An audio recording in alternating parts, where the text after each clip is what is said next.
بالله من الشيطان اللعين الرجيم. بسم الله الرحمن الرحيم. الحمد لله رب العالمين، وصلى الله على محمد وآله الطيبين الطاهرين، وعجل فرجهم ولعن أعداءهم. صلى الله عليك يا أبا عبد الله، صلى الله عليك يا أبا عبد الله، صلى الله عليك يا أبا عبد الله. يقول الإمام الباقر صلوات الله وسلامه عليه كما جاء في بحار الأنوار في الجزء 27 الصفحة 55 نقلا عن كتاب ثواب الأعمال للشيخ الصدوق: من لم يعرف سوء ما أتي إلينا من ظلمنا وذهاب حقنا وما نكبنا به فهو شريك من أتى إلينا فيما ولينا به. شلون نعرف مظلومية أهل البيت صلوات الله وسلامه عليهم اللي الإمام الباقر عليه السلام قاعد يحثنا على أن نعرف مظلومية أهل البيت صلوات الله وسلامه عليهم؟ أكو مصادر عديدة علشان نعرف مظلومية أهل البيت صلوات الله وسلامه عليهم. اليوم إن شاء الله راح نتكلم عن أول مصدر من هذه المصادر، ألا وهو كتاب سليم بن قيس الهلالي. كتاب سليم بن قيس الهلالي أول مصنف عقائدي حديثي تاريخي وصل إلينا من القرن الأول.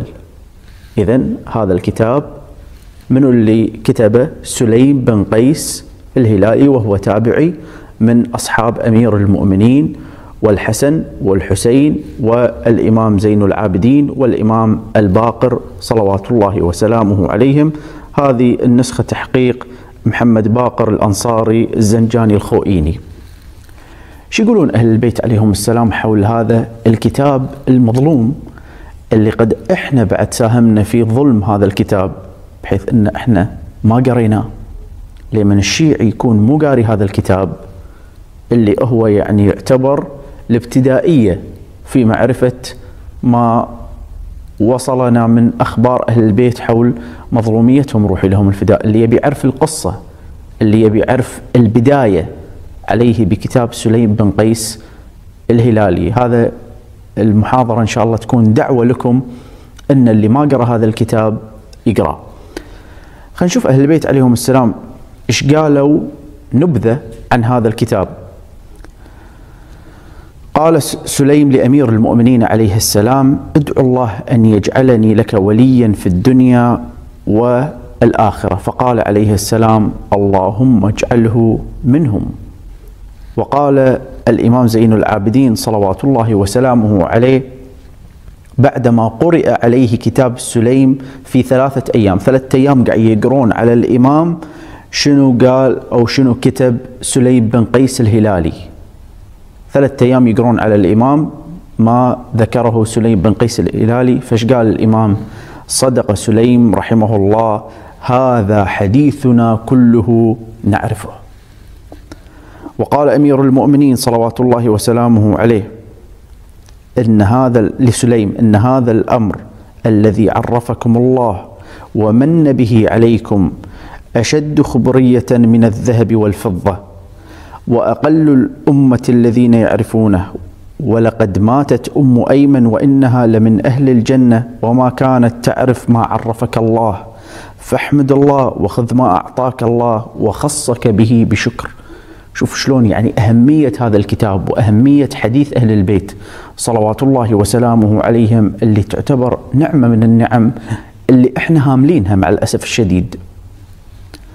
قال الإمام الصادق صلوات الله وسلامه عليه: من لم يكن عنده من شيعتنا ومحبينا كتاب سليم بن قيس الهلالي فليس عنده من أمرنا شيء ولا يعلم من أسبابنا شيء. يعني أنت يلي في بيتك بس رسالة عملية وقرآن ومفاتيح جنان طلعت من الحسبة أبدا ما عندك كتاب سليم بن قيس. ولا يعلم من أسبابنا شيء، وهو أبجد الشيعة. أنت لمن تتعلم الحروف تتعلم أول شيء أبجد، هوز، حطي، كلم، هذه تتعلمها. فالأحرف، فبداية الحروف، بداية معرفة مظلومية أهل البيت صلوات الله وسلامه عليهم تبتدئ بكتاب سليم بن قيس الهلالي. تعرف وتقرأ كتاب سليم بن قيس الهلالي، هذا لازم كل الشيعة يقرون هذا الكتاب، وهو سر من أسرار آل محمد عليهم السلام. خلينا نشوف هذا الكتاب اللي ورد فيه ما ورد شلون وصل لنا، شلون الطريقة اللي وصل لنا هذا الكتاب.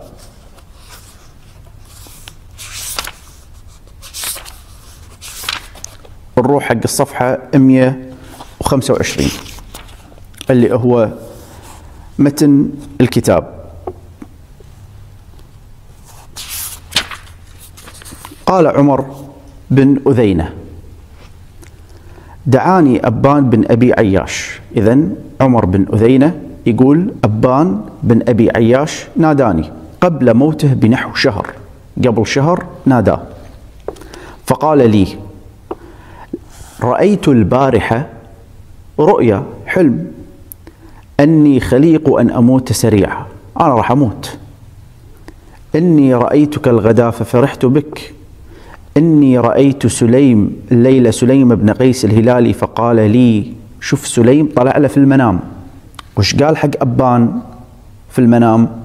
يا أبان إنك ميت في أيامك هذه، فاتق الله في وديعتي ولا تضيعها.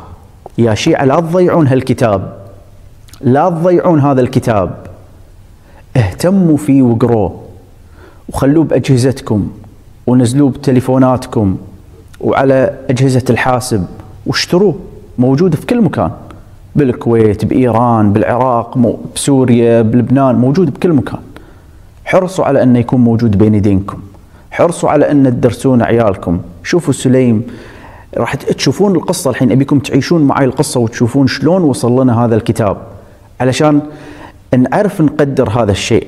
أنت لمن والدك يتعب في العمل علشان يجيب لك فلس، يجيب لك أموال، تحس أنك تحافظ على أثاث بيتك مثلا أو الطعام، وتقول لا حرام هذا الشيء أسرف فيه ولا كذا، هذه الفلوس ما يتلي بالساهل، والدي شقى تعب علشان يجيب لي هذه اللقمة أو هذه الشغلة. سليم وأبان تعبوا علشان توصل لنا هذه، والحين لمن توصل لنا وإحنا قاعدين في بيوتنا هم نستخسر أن إحنا نقراها ونطلع عليها. وفي لي بما ضمنت من كتمانها، ولا تضعها إلا عند رجل من شيعة علي بن أبي طالب صلوات الله عليه، له دين وحسب. فلما بصرت بك الغداء، يعني هذا الحين يرجع الحديث حق أبان قاعد يحاكي عمر بن أذينة، فرحت برؤيتك وذكرت رؤياي سليم بن قيس. بعدين تحت عنوان كيف تعرف أبان على سليم، يقول لما قدم الحجاج العراق سأل عن سليم بن قيس. قعد الحجاج يبي يقضي على أتباع أمير المؤمنين صلوات الله وسلامه عليه. عرفوا تاريخكم يا الشيعة، أنتم مع الأسف ما عندكم جودة عرض إعلامي لمظلوميتكم. شوف اليهود عندهم قضية قضيتين يدعونها ويبالغون في أرقامها ويصرخون ليل ونهار ويسخرون أموالهم وإعلامهم من أجل هذه القضية، لكن مع الأسف إحنا اللي هاملين تاريخنا، إحنا ما نعرف تاريخنا، ما نعرف تراثنا. ولذلك أنا متيقن أن يمكن كثير من الناس اللي قاعد يسمعوني الحين عمرهم أصلا ما مر عليهم كتاب اسمه سليم بن قيس، أو ما قرأ كتاب سليم بن قيس، ويمكن حتى ما تحصل له القابلية أن حتى بعد ما يسمعني أنه يقرأ كتاب سليم بن قيس. ليش؟ لأن ربوه على كذي، ربوه على أنه يسمع هذا الخطيب اللي يطلع له في المنبر ويقول له صلاة وصيام وحج وخمس وبس، ما لك شغل أنت كذي تمام بس. فهو متربي على هالشيء هذا. وقت المولد روح مولد صفق وحط لك، خذ لك حلاوة وجوائز ومدري شنو مع السلامة. لكن انه يتعلم احاديث اهل البيت عليهم السلام، لا لا لا، ربونا ما يصير. هذه احاديث شلون تطلع عليها؟ تخصص الفقهاء هذه، مو تخصصك. اذا قريتها تحترق، اذا قريتها يصير فيك شيء يعني. لكن عندي امل ان في شباب من الشيعة راح يقرون هذا الكتاب وراح ينشرونه الى العالم كله ان شاء الله تعالى. فسليم كان مطارد، عشان تعرف قيمة هذا الكتاب شلون وصل لنا بالتعب والدم والعلم والسهر. فهرب منه فوقع إليه بالنو بندنجان، منطقة هذه من أرض فارس، من كورة سابور، قريبة من شعب بوان الموصوف بالحسن والنزاهة كما في معجم البلدان. متواريا فنزل معنا في الدار فلم أرى، يعني سليم إنه نزل عند أبان في الدار، فلم أرى رجلا كان أشد إجلالا لنفسه ولا أشد اجتهادا ولا أطول حزنا منه ولا أشد خمولا لنفسه ولا أشد بغضا لشهرة نفسه منه، وأنا يومئذ ابن 14 سنة، عمره 14 سنة كان أبان، وقد قرأت القرآن وكنت أسأله فيحدثني عن أهل بدر، كان يسأل سليم، فسمعت منه أحاديث كثيرة عن عمر بن أبي سلمة ابن أم سلمة زوجة النبي صلى الله عليه وآله، وعن معاذ بن جبل، وعن سلمان الفارسي، وعن علي بن أبي طالب عليه السلام، وأبي ذر والمقداد وعمار والبراء بن عازم، ثم استكتمنيها ولم يأخذ علي فيها يمينا، يعني قال لي اكتم هذه الأحاديث لا تقولها. في ذيك الفترة كانت التقية شديدة والقتل والمطاردات، وفوق هذا كانوا يحرصون على العلم. شوف الشيعة شلون كانوا يحرصون على طلب العلم وعلى تعلم أحاديث أهل البيت صلوات الله وسلامه عليهم. والحين ما شاء الله قاعدين بدول شيعية أو في دول غير شيعية لكن متوفر فيها الأمان، وتقرأ أي كتاب تحيم، اقرأ أي كتاب إن شاء الله، تقرأ البحار إن شاء الله، تقرأ المثالب، من يحاكيك، الانترنت موجود وتنزل اللي تبيه من تليفونك وتقرأ اللي تبيه، ما حد يمنعك ولا حد راح يطاردك لأنك تقرأ هذه الكتب. لكن مع الأسف أن احنا قمنا نظلم أهل البيت ونظلم حديث أهل البيت عبر كسلنا وتخاذلنا، وهذه مسؤولية رجال الدين ومسؤولية الناس كلهم، لا تقتصر فقط على رجال الدين إنما أيضا الناس، مثل ما أن الناس يجيبون رجل الدين ويعطون، هذه نشوفها احنا في الحسينيات في الكويت كثيرا، يعطونا فلوس يقولوا له مولانا اليوم واحدة من الأخوات طالبة أنك تتكلم عن الحجاب، فنتمنى أنك تتكلم عن الحجاب، وهو إن شاء الله حاضر، دام يدفعون وطلبوا منه حاضر. طيب ليش ما في أحد يقول له تعال كلمنا عن كتاب سليم بن قيس، تعال كلمنا عن تفسير القمي، تعال كلمنا عن تفسير العياشي، تعالوا علموا شباب الشيعة عن حديث أهل البيت وعن الكتب الروائية اللي تروي لكم حديث أهل البيت، وشنو هي الكتب اللي نرجع لها، بدال لا يصير تمجيد لشخصيات معينة، دفاع عن شخصيات معينة. اللي قاعد يحصل في الساحة الحين تمجيد لشخصيات معينة ودفاع عن شخصيات معينة، بينما من ينشر حديث أهل البيت عليهم السلام يحارب. اكو كم شخصية قاعد يسوون تغيير في الواقع الشيعي، قاعد يطرحون خطاب وإن كانوا مختلفين مع بعض وإن كان في بعض الاختلاف بيناتهم، لكن قاعد يطرحون طرح، هذا الطرح يغير الواقع الشيعي، قاعد يخلي الشيعة تنتبه على رواياتها على حديثها. مع الأسف أن الناس يجون يحاربونهم، ليش؟ لأنهم قاعد ينشرون مثلا يقولون أن فلان أخطأ خالف روايات أهل البيت، الخطيب الفلاني أخطأ خالف روايات أهل البيت، فلان الفلاني الزعيم الفلاني أخطأ لأن خالف روايات أهل البيت. فتشوف المحاضرات والبيانات والحرب والاتهام بالعمالة كلها موجهة حق هالشخصين هذيلا. ليش؟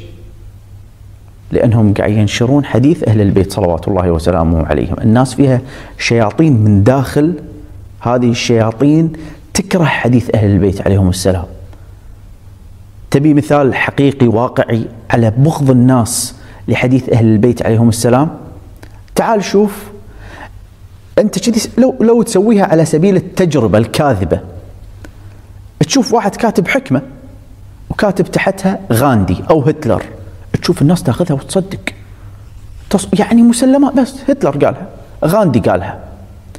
لكن تعال اكتب رواية واكتب قال الصادق أو قال الباقر، تلقى الناس تنقز لك وين المصدر، شنو السند، شنو الدليل، بينما أنتم ما قلتوا وين الدليل أو وين السند أو شنو يثبت لنا صحة أن هذه العبارة صدرت من غاندي، أو صحة أن هذه العبارة وهذه الترجمة الصحيحة أصلا صدرت من هتلر. يعني ما أعتقد كان في ثقات عدول مثلا انقلوا لكم الرواية زي وانقلوها بالألماني ولا بالعربي، أو انقلوها بالأوردو ولا بالتامل ولا بالعربي علشان أنتم فهمتوا غاندي ولا فهمتوا هتلر. ونفس الشيء بالنسبة حق مقولات أرسطو وأرسطاليس وأفلاطون وأفلوطين وأبقراط وغيره. أشوف ما في أحد قال وين السند؟ شنو الدليل أن هذا الكتاب صحيح؟ ما هو السند حق هذا الكتاب؟ أشوف يأخذون أخذ المسلمات. بينما حديث أهل البيت عليهم السلام شنو السند؟ زي سيد فلان شنو قال عن هالكتاب؟ زي سيد علنتان شنو قال عن هالكتاب؟ ويصير المقياس كله يعني يخضعون بس حديث أهل البيت حق هالقواعد.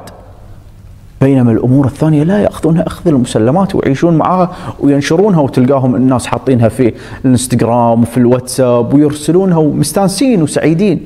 ما في أحد يشكك، ما في أحد يقول لحظة خلينا نتأكد هذا الكلام وصل ولا لا. لكن حديث أهل البيت لا، هني الشك قبل اليقين. بينما الناس الثانيين لا يقين، أصلا ماكو شك، بس واحد دز لك بوست كذي مكتوب حكمة وتحتها مكتوب غاندي أو هتلر أو أينشتاين. وهذه المعلومية أصلا في كثير من الحكم الموجودة اللي نسبت زورا وبهتانا لأينشتاين وهتلر وغاندي هي في الحقيقة ما قالوها أصلا. كتابها يعني حسب قريت بعض الأبحاث عن هذه الأمور أن أصلا كتابها مجهولين من الإنترنت، مجهولين. عبارة مثلا عبارة جميلة، مثلا أكو ناس بروحهم عندهم حكمة من واقع تجاربهم في الحياة، يكتب شغلة فتلقى الناس تعجب فيها فياخذونها. طبعا إذا قلت أن قائلها مجهول الناس ما تأخذ فيها، لكن اكتب تحتها غاندي أينشتاين مدري منو، الناس تعظمها. اكتب الفيلسوف الفرنسي روجيه مدري من، الناس وهو أصلا ما تعرفه، بس بدام ان اسم اجنبي وفي جي ومي وكي الناس عندها هذا شيء عظيم، شيء اسطوري. بس قول لهم قال الامام الصادق قال الامام الباقر ولا حد يلتفت مع شديد الاسف. يقول فلم البث ان حضرته الوفاه فدعاني وخلا بي. اختلفيني سليم، اختلف أبان وهو كان صغير، وقال يا أبان إني قد جاورتك فلم أرى منك إلا ما أحب. شافه عنده تسليم لحديث أهل البيت، ما قال له أنت دارس في الحوزة ما تسب العلماء خوش واحد، ما تتكلم عن العلماء وتنتقدهم تعال أنت خوش واحد، لا، شاف عنده قابلية لحديث أهل البيت. وإن عندي كتبا سمعتها عن الثقات وكتبتها بيدي، بإيده كتبها وسمعها عن الثقات، فيها أحاديث لا أحب أن تظهر للناس لأن الناس ينكرونها ويعظمونها. الناس تستغرب من هذه الروايات، وللحين هاي المشكلة نفسها في زماننا هذا، الناس تستغرب من الروايات، تستنكر هذه الروايات، ما تحب هذه الروايات. تكتب رواية الناس تخاف، شنو مصدرها؟ سيد فلان ايش قال عنها؟ وياخذونها وانت حاط المصدر جوا ويروحون يسألون عنها، يعني كأنه يبي امضاء العالم كذي تحت الرواية. وهي حق أخذتها من أهل الحق والفقه والصدق والبر عن علي بن أبي طالب صلوات الله عليه وسلمان الفارسي وأبي ذر الغفاري والمقداد بن الأسود رضي الله عنهم، وليس منها حديث أسمعه من أحدهم إلا سألت عنه الآخر. شوف الدقة في الروايات، حتى اجتمعوا عليه جميعا فتبعتهم عليه وأشياء بعد سمعتها من غيرهم من أهل الحق. وإني هممت حين مرضت أن أحرقها، يوم مرضت بغيت أحرقها فتأثمت من ذلك وقطعت به، يعني امتنعت، يعني أو أن شفت أن لا رأيي غلط أن أنا بي أحرقها قبل لا أموت. فإن جعلت لي عهدا، تعاهدني يا أبان عهد الله عز وجل وميثاقه أن لا تخبر بها أحدا ما دمت حيا.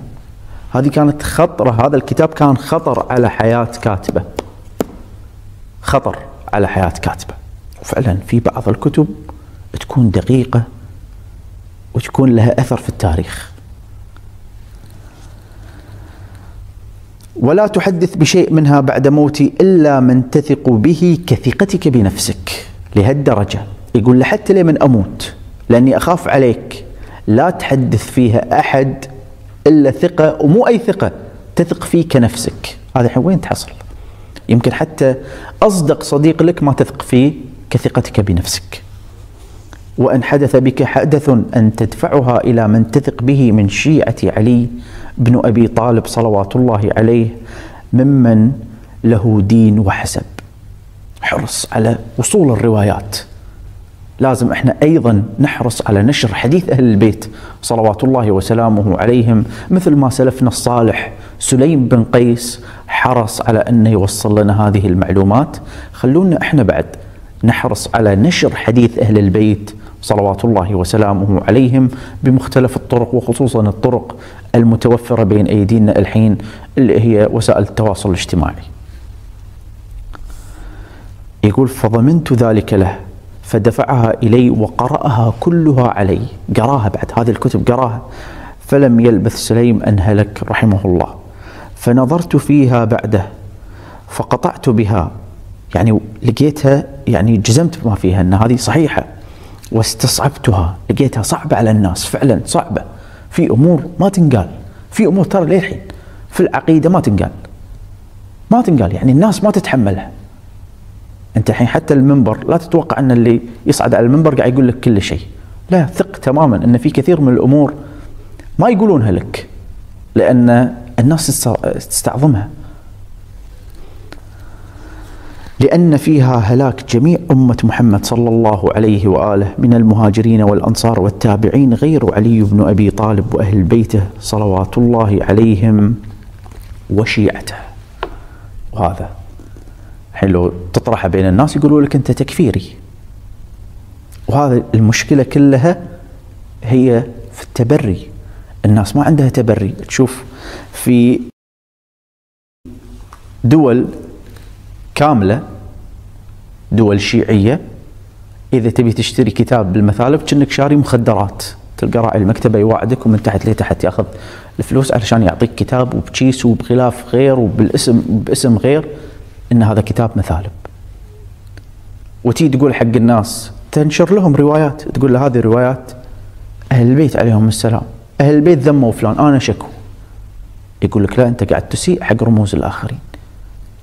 زين، مو أنا اللي قاعد أسيء، أنا ناقل لك الرواية بس، مو أنا اللي قاعد أسبه ولا أنا اللي قاعد أتكلم عنه. أنا ناقل الرواية، قلت قال الصادق قال الباقر كيت كيت كيت، هذا المصدر وأحط لك إياه. تزعل إيش حقه؟ تزعل إيش حقه؟ لا، أكو ناس تزعل. أذكر مرة من المرات ما وصلت لي تقريبا 3 روايات كذي في المثالب، نشرتها في الواتساب في جروب من الجروبات، حطيتها شيء ما انتبهت، ولا واحد زعلان وشلون وأنفسنا وإخواننا شلون كذي، ويدخل علي مدير الجروب يحط لي بوسات يقول لي هذه على راسك، بس لا تزعل، بس الله يخليك لا تحط هالروايات، فلان يزعل.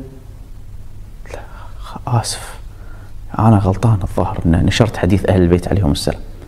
أنا أعتذر، يعني أقدم اعتذاري على هذا الخطأ الشنيع الفظيع والجرم العظيم اللي أنا ارتكبته، أني نقلت لك من غير ما أبدي رأيي، من غير ما أقول أنا كلمتي، أن أنا بس حطيت لك قال الباقر وقال الصادق وناقلها لك بالمصدر، بس ما علقت أي تعليق، كذي هي مجرد منقولة وتحتها المصدر بس. وزعل، وأنا أطلع يعني أسلوب ضغط أن أنا أطلع إذا هذا ما وقف أنه يسوي كذي، وأنا ريال عود وأعرف في الأمور هذه وما يصير، وأنت أكيد هذا بعد أكيد يعني سووها عميل للمخابرات الأنجلو ساكسونية والبريالية والصهيونية وإلى آخره، عاد من الزار مالهم هذا اللي يعرفونه اللي قاعدون يطبلون فيه حول هالقضية، قاعد يلطم علشان احنا نقلنا الروايات. ولذلك تشوف الحين كتب تطبع تشوف الروايات في بياض، زيارة فيها لعن تشوف بياض. هذا اللي وصلنا له. هذه القضية موجودة من ذيك الفترة، من ذيك الفترة هذه القضية موجودة. طبعا محرم علينا حسب اعتقاد البعض أن إحنا ننقل ولو ننقل أو نتدارس حديث أهل البيت اللي فيه أمور يرفضونها بعض الناس بحجة التقية. وش اسكت التقية ما يصير، أنت تعرضنا حق الخطر. بس هم ما يخالف يسبون رئيس دولة أو يمجدون بأحزاب ممنوعة في دولنا، هذا ما يخالف. من أجل السياسة يباح كل شيء عندهم، لكن من أجل الدين يقتل كل شيء ويحرم كل شيء. لكن يستخدم الدين كمطية. أنت مو تقول دين، مو تقول الحزب الفلاني والدولة الفلانية قامت على أساس الدين وتتلبس بالشعار الديني. طيب هذا الدين، لا هذا ما نبي يسيء لنا ويعرض الآخرين والآخرين يزعلون وما يصير. طيب الآخرين نفس الشيء يزعلون إذا أنت سبيت رموزهم السياسية. حكامهم مثلا قد هم يعتقدون أن هم هذيلة حاكم شرعي ولي الأمر، أنت شلون تسبه؟ ومشايخهم يعتقدون ويقولوا لهم أن هذا ولي الأمر يجب طاعته. طيب أنت ليش تسبه؟ نفس اللي تطبقه علي طبقه على نفسك. نفس وسائل إعلامك اللي قاعد تطلعها وتحط فضائح الأسرة الفلانية الحاكمة في المنطقة الفلانية وأسرار العلاقات الأمريكية مع الدولة الفلانية والعائلة الفلانية، هذه لهم نفس الشيء يزعلون. لكن عشان تعرفون شلون يتم استغلال الدين من أجل المصالح السياسية.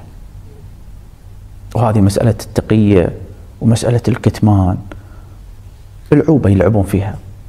وقت اللي هم يشتهون، وقت اللي مصالحهم السياسية تقتضي أن هم يضربون ذاك الطرف أو يذمونه، تطلع الخطب وتنتشر ذم للحاكم الفلاني أو ذم لرئيس الوزراء الفلاني أو ذم لشخصية سياسية لأن لها موقف ضد الدولة الفلانية مثلا أو ضد الحزب الفلاني. بينما لمن إحنا ننقل حديث أهل البيت عن شخصيات قتلت أهل البيت عليهم السلام يعتبر جريمة كبرى ويزعلون. ويجي يقول لك السيد فلان قال ما يجوز التعرض لهم. تقول له زين للصادق قال كذي مو أنا. خو الصادق يدري والباقر يدري أن هذا تعرض لهم، ليش يقول عيال؟ ليش يحطونه في الكتب؟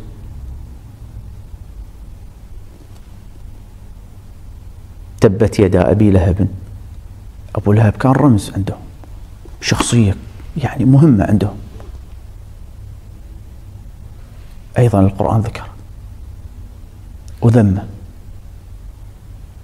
شخصيات ثانية أيضا ذكرت سواء بالترميز بالاسم بالتلميح إلى آخره، ذكرت وكانت موجودة بعضها. ما قالوا والله هذه رموز ولا الأصنام ذكرت في القرآن،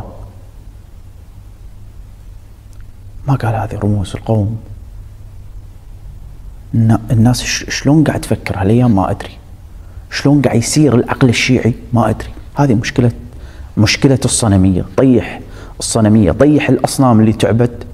الناس تقدس حديث أهل البيت عليهم السلام، لكن الصنمية قاعد تسوي حاجز بين الناس وبين حديث أهل البيت عليهم السلام. ولذلك يطلع واحد يقول لهم لا تقرون من لا يحضره الفقيه. طيب إذا كان اسمه من لا يحضره الفقيه، يعني هو ليس للفقهاء، يقول لهم هذا كتاب متخصص لا تقرونه، روح اقروا الخصال، لكن لا تقرون من لا يحضره الفقيه. إذا اسم الكتاب من لا يحضره الفقيه يعني مو بس لغير الفقهاء، لا لغير الفقهاء اللي ما يمهم فقيه، ما في يمهم فقيه يقرأ من لا يحضره الفقيه.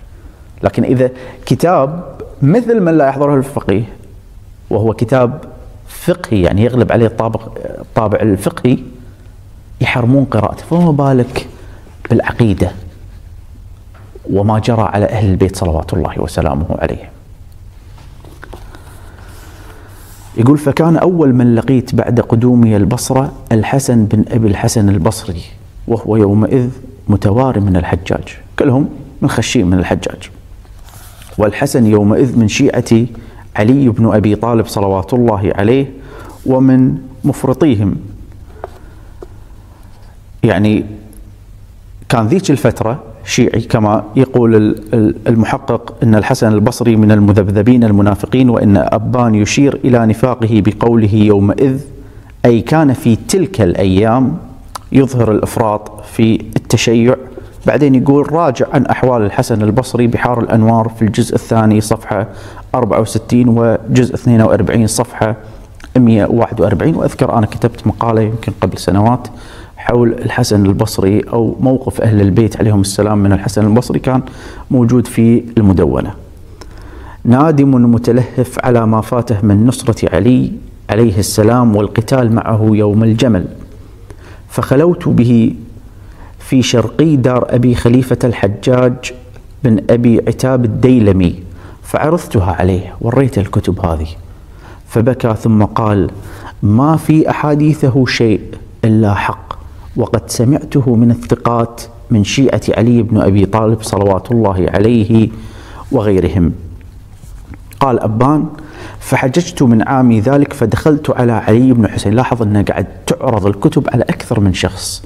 لاحظ سليم إيش قال لنا، أن شلون وصل الكتاب، وشلون هو تأكد من الروايات وسأل كذا واحد وطابق الروايات، وكذلك أبان ياخذ نفس الشيء ويقوم يأكد. شوف كثرة التأكيد على صحة هذا الكتاب.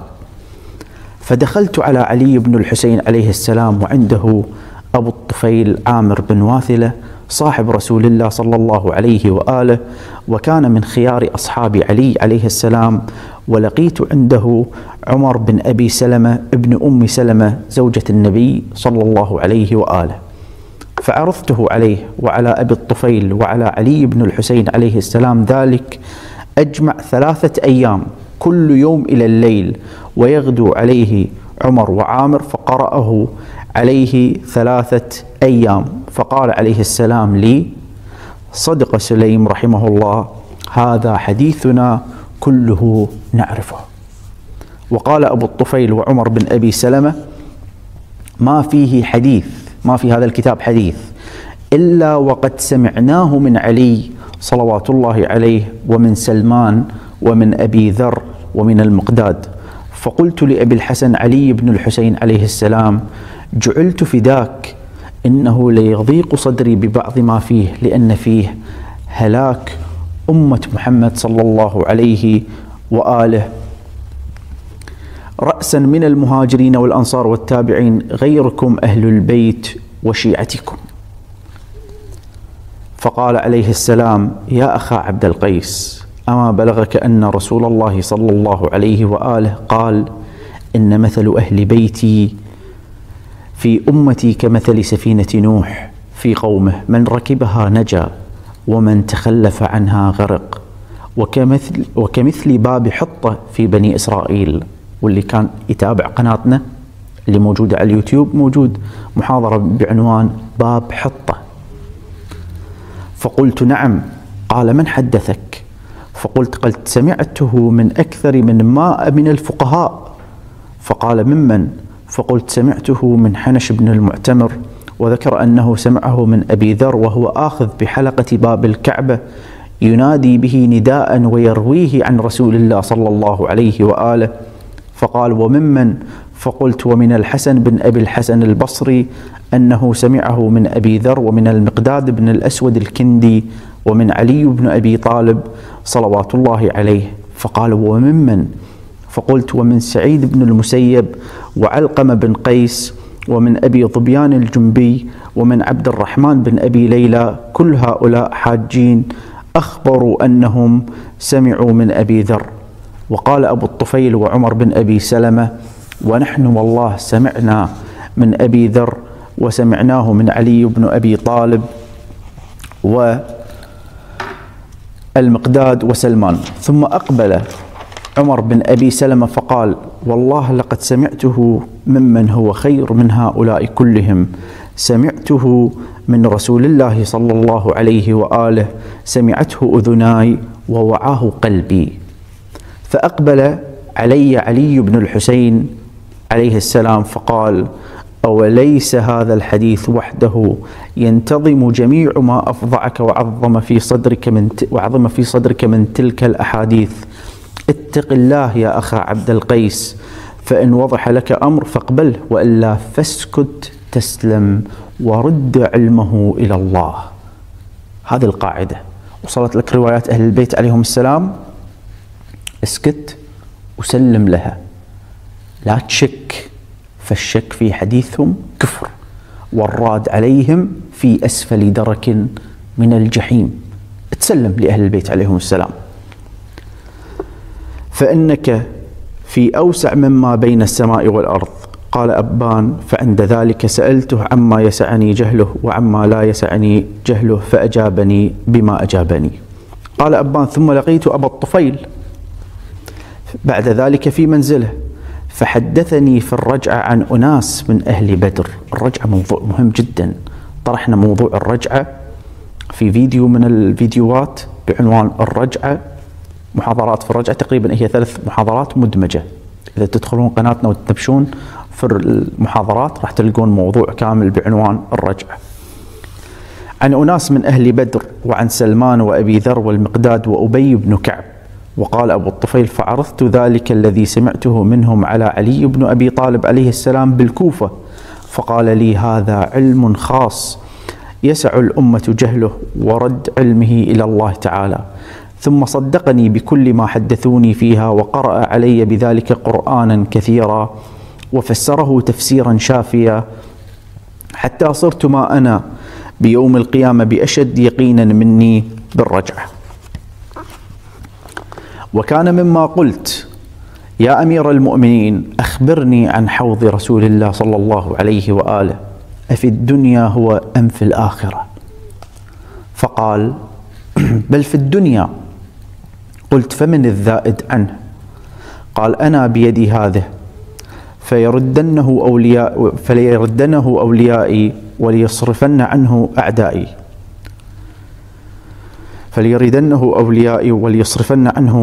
يعني أوليائيون على هذا الحوض، ويصرف أعدائي عن هذا الحوض. قلت: يا أمير المؤمنين، قول الله تعالى: وإذا وقع القول عليهم أخرجنا لهم دابة من الأرض تكلمهم، إلى آخر الآية. ما الدابة؟ شنو هذه الدابة؟ طبعا عندنا كتاب كامل بعنوان دابة من الأرض، تقدرون تروحون حق منتديات يا حسين، قسم الكتب الإلكترونية راح تلقون الكتاب إن شاء الله.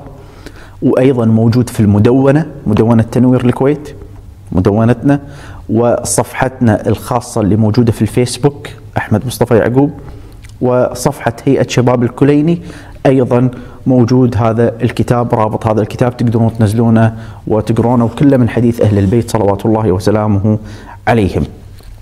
ما الدابة؟ قال: يا أبا الطفيل، أله عن هذا، اترك عنك هذا، الناس يمكن ما تتحمل معنى كلمة دابة من الأرض تكلمهم. فقلت: يا أمير المؤمنين، يصر هذا، أخبرني به، جعلت فداك. شوف الحرص على المعرفة والتعلم. قال: هي دابة تأكل الطعام وتمشي في الأسواق وتنكح النساء. هذا بشر يمشي في الأسواق وينكح النساء ويأكل الطعام، هذه مو دابة معناته هي حيوان، لأن معنى الدابة كل ما يدب على الأرض. فقلت: يا أمير المؤمنين، من هو؟ من هذا؟ هذا شخص، هو كلمة هو هذا حق شخص، تشير إلى شخص، ما تشير إلى شيء أو إلى حيوان، شخص هذا أنت قاعد تقصد. قال: هو زر الأرض الذي إليه تسكن الأرض. قلت: يعني زر الأرض يعني قوامها، قوام الأرض، لأن الحجة لو ذهب الحجة لساخت الأرض بأهلها. قلت: يا أمير المؤمنين، من هو؟ قال: صديق هذه الأمة وفاروقها ورئيسها وذو قرنها. من الصديق ومن الفاروق حقا؟ قلت: يا أمير المؤمنين، من هو؟ قال: الذي قال الله عز وجل: ويتلوه شاهد منه. من يقصد بهالآية؟ والذي عنده علم الكتاب. منو اللي عنده علم الكتاب كله؟ إذا كان آصف بن برخي استطاع أن ينقل عرش بلقيس من اليمن إلى فلسطين، فكيف وهو الذي عنده علم من الكتاب، والمن تفيد التبعيض، فكيف بالذي عنده علم الكتاب كله؟ ويك واحد يناقش يقول لك الإمام يعلم كل شيء ولا ما يعلم، والقرآن يصفه بأن عنده علم الكتاب. إذا كان القرآن فيه شيء ناقص، إذا كنت تدعي أن القرآن فيه شيء ناقص فهذه مشكلتك. لكن كما نعلم أن القرآن فيه كل شيء، جميع العلوم. طبعا القرآن الحقيقي وهو علي بن أبي طالب صلوات الله وسلامه عليه. ويك واحد يقول لك يعني القرآن، خلينا نشوف الإمام يعرف كل شيء ولا ما يعرف، ويطرح هذا الإشكال. إذا كان الإمام يدري أنه بعد شوي بيموت، فهو ليش ما يمنع هذا الشيء؟ أليس هذا إلقاء في التهلكة؟ وإلى آخره، عاد من الإشكالات السخيفة اللي تطرح. والذي جاء بالصدق والذي صدق به أنا والناس كلهم كافرون غيري وغيره. يعني في وقتها كان الرسول الأعظم صلى الله عليه وآله وعلي بن أبي طالب والناس كلهم كافرين بالرسول الأعظم صلى الله عليه وآله. أمير المؤمنين هو أول من آمن، يعني في المقام الناسوتي، يعني حسب الظاهر، يعني حسب ترتيب الأحداث، ولا هو متى لم يؤمن حتى يؤمن صلوات الله وسلامه عليه. لكن حتى هذه الفضيلة يسلبونها من علي بن أبي طالب صلوات الله وسلامه عليه، ويقولون يعني هو يعني غلام من الصبيان اللي أول واحد أسلم، وهناك من سبق. دائما ألقاب وصفات وفضائل أمير المؤمنين تسلب وتنسب إلى غيره. قلت يا أمير المؤمنين فسمه لي، أبي اسمه بعد كل هالأوصاف يا أبا الطفيل وكل هالآيات، وبعد تبي اسمه بعد واضح. قال قد سميته لك يا أبا الطفيل، والله لو دخلت على عامة شيعتي الذين بهم أقاتل، هذه المنظومية، الذين أقروا بطاعتي وسموني أمير المؤمنين واستحلوا جهاد من خالفني. شوف لاحظ، يقول أمير المؤمنين لو دخلت على عامة الشيعة اللي هم رأوا أن غيري يحق لنا نقاتله،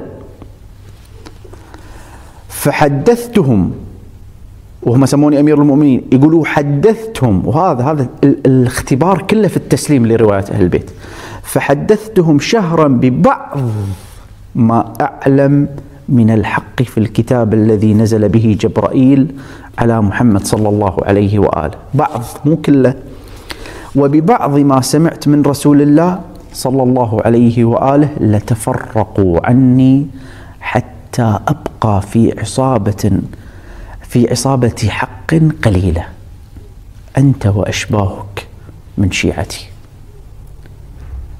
وهذه القضية إلى يومنا هذا، وحتى في عصر الظهور لمن يظهر قائم آل محمد عليهم السلام، راح يأتي من يتأول عليه القرآن ويقولوا له تعال خلنا نتحاجج بالقرآن، بينما هو القرآن الناطق. ويقول له يمكن بعض الناس يقولون له، وهذا وارد في الروايات، يقولون لا هو صغير، الله لو بيرسل، احنا متعودين ان علماء كبار وشيبة ولحى بيضة، هذا راح يطلع بصورة شاب، ما يصير، هذه نوع من الفتن، وراح يظهر بعض المثالب. حتى ادرس الواقع، ادرس مجتمعك، وراح تعرف جزء، يعني وما راح تعرف كل شيء، لكن راح تعرف جزء من الناس اللي راح يرتدون إذا ظهر الإمام، أن الإمام راح يفعل كذا وكذا وكذا بأعداء أهل البيت، فأكو ناس راح يردون، راح يرتدون. فأنت ادرس مجتمعك تعرف. في كتاب جميل جدا للشيخ عبد الحليم الغزي الله يحفظه اسمه فتن في عصر الظهور الشريف، نزلوا الكتاب من النت موجود في موقعهم زهرائيون، وتقدر أنت تكتب فتن في عصر الظهور راح تلقى الكتاب. اقروا كتاب لذيذ أصلا، تاكله أكل وأنت تقرأ، وكله بحديث أهل البيت عليهم السلام، وراح يفتح عندك كثير من الأمور ويخليك تفكر وتحلل وتقول صح أنا شلون غبت عن هالكلام أو شلون ما التفت إلى هذه. راح يجون قوم من الشيعة وعلى رؤوسهم عمائم ويقولون أنه هو لو كان من آل محمد لا رحم، مو لهالدرجة عاد يقتل. كثرة القتل هذه نوع من الفتن، كثيرة فتن كثيرة. يذكر بعض الحقائق النورانية عنه أو بعض المثالب لأعدائه، ففي ناس راح تكش وتحارب الإمام صلوات الله وسلامه عليه. القضية خطيرة يا أخوان، القضية مو سهلة، القضية مو صلاة وصيام وحج وبس. هذه القضية قضية في العلم، في التسليم لأهل البيت صلوات الله وسلامه عليهم. يقول أبو الطفيل، يقول ففزعت وقلت يا أمير المؤمنين أنا وأشباهي نتفرق عنك أو نثبت معك؟ قال لا بل تثبتون. ثم أقبل علي فقال إن أمرنا صعب مستصعب لا يعرفه ولا يقر به إلا ثلاثة: ملك مقرب أو نبي مرسل أو عبد مؤمن نجيب امتحن الله قلبه للإيمان. وفي رواية أصلا لا ملك مقرب ولا نبي مرسل ولا عبد مؤمن، فيقولون حق الإمام عيل منه؟ فيقول من شئنا، لأن النور أو العلم نور يقذفه الله في قلب من يشاء من عباده، مو بكثرة التعلم، مو بكثرة فتح الكتب. لو بكثرة فتح الكتب والقراءة كان أنا أجيب لي عالم فيزياء أو رجل أجنبي قد يكون كافر، قد يكون ملحد، قد يكون يهودي، وأقول له عنده قوة حفظ، أقول له يحفظ الكتاب من أوله إلى آخره. لكن العلم نور يقذفه الله في قلب من يشاء من عباده. يا أبا الطفيل إن رسول الله صلى الله عليه وآله قبض فارتد الناس ضلالا وجهالا إلا من عصمه الله بنا أهل البيت. قال عمر بن أذينة ثم دفع إلي أبان كتاب سليم بن قيس الهلال العامري. ولم يلبث أبان بعد ذلك إلا شهرا حتى مات.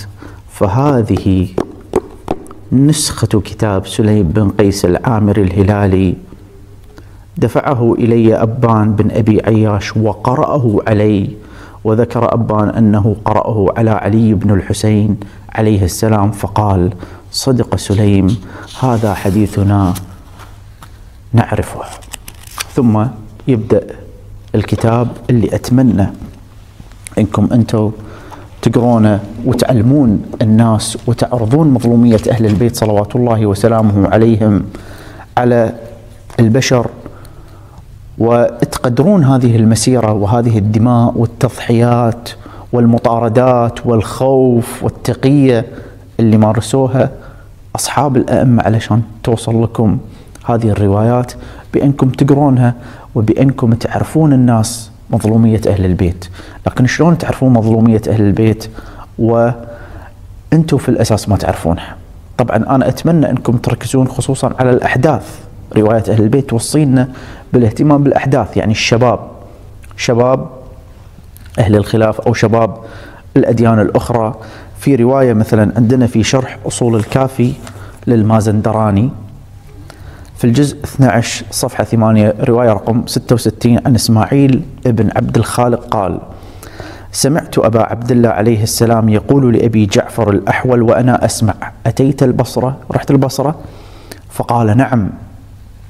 قال كيف رأيت مسارعة الناس إلى هذا الأمر ودخولهم فيه؟ شلون الناس تتقبل أفكار أهل البيت عليهم السلام ورؤاهم تدخل في هذا الأمر ولا لا؟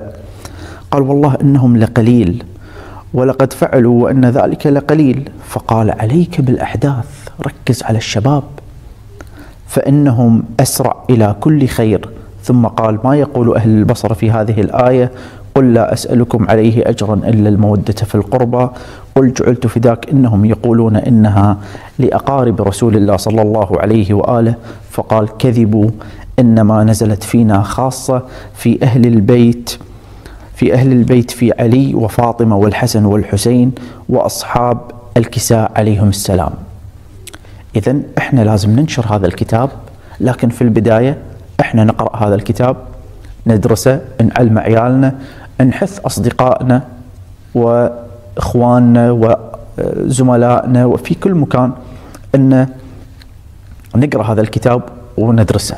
نقدر أيضا نوزع هذا الكتاب على شباب أهل الخلاف، مثلا يتاجر يطبع من هذا الكتاب كمية، أو يشتري كميات مثلا موجودة تكون، يشتري كمية بسعر رخيص مثلا لأنه يكون كمية، ويوزعها مثلا في الحسينيات، في المجالس، في المدارس، في الجامعات، في الكليات، ويتم التركيز عليه. أتمنى القنوات الشيعية يعني تتبنى أن تطرح بعض الأفكار من كتاب سليم بن قيس وبعض القضايا.